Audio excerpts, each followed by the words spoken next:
Aqui quem fala é a professora Alessandra. Tudo bem com vocês? Hoje nós vamos continuar falando sobre as alterações abióticas.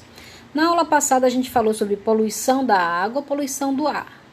Hoje nós vamos falar sobre poluição do solo e poluição sonora. Também são alterações abióticas. A forma mais comum de poluição do solo é o acúmulo de resíduos sólidos, conhecido também como lixo. O aumento da população humana em uma sociedade baseada no consumo de bens descartáveis leva ao aumento da produção e descarte de resíduos sólidos. Em média, um brasileiro descarta cerca de 1 quilo de resíduos sólidos por dia, pessoal. Considerando que somos mais de 208 milhões de habitantes no Brasil, a quantidade de resíduos sólidos, o lixo, é produzido diariamente é gigantesca, não é verdade? Quanto mais economicamente desenvolvido um país, maior sua produção de resíduos sólidos, os lixos. Pessoal, grande parte desses produtos, desses resíduos, ele é oriundo, ele é vindo das embalagens, ele é originado das embalagens dos produtos industrializados. A parte orgânica do lixo, durante o processo de decomposição, ele produz o que a gente chama de chorume, que é um líquido que pode poluir o solo caso o lixo venha a ser descartado de forma irregular. Nesse caso, além de poluir, o lixo pode atrair animais transmissores de doenças, como os ratos e baratas. Por isso é muito importante o descarte correto do lixo, tá? Pois se for colocado em terrenos baldios, né, ou se ficar em qualquer lugar, assim, vamos dizer assim, ao ar livre, ele pode trazer grandes consequências na transmissão de doenças, tá? Porque esses animais, ratos e baratas, transmitem doenças. O solo também pode ser poluído pelo excesso de fertilizantes e agrotóxicos, usados nas plantações e também pela mineração em função da utilização de metais pesados, como mercúrio, usado nos garimpos para separar ouro de cascalho.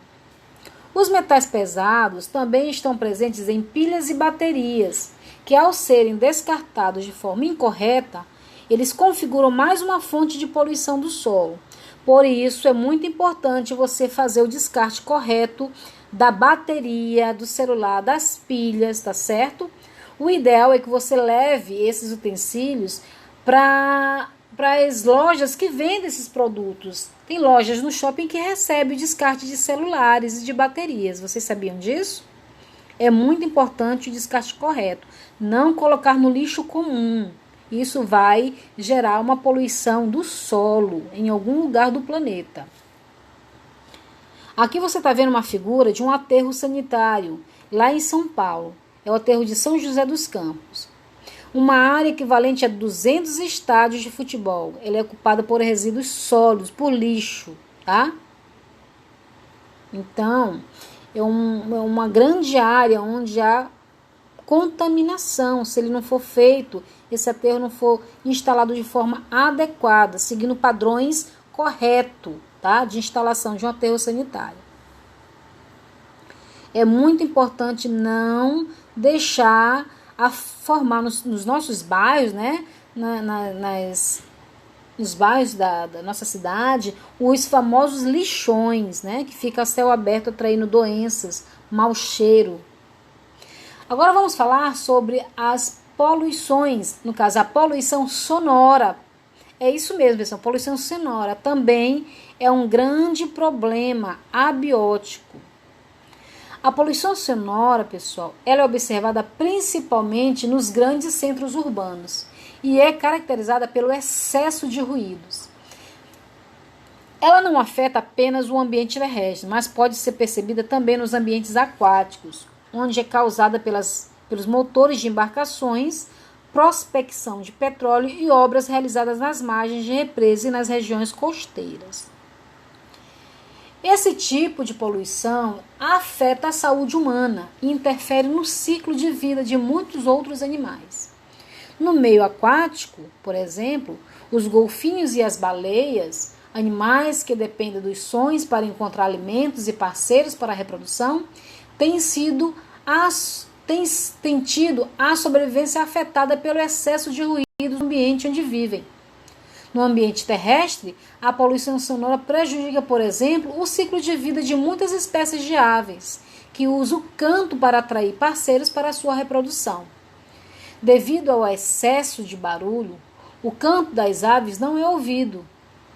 E por isso eles não conseguem acasalar, né? E aí fazer, no caso gerar, os seus filhotes.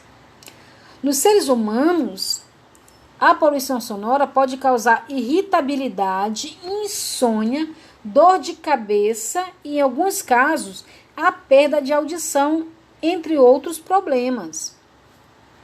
Pessoal, a poluição sonora é muito séria, né?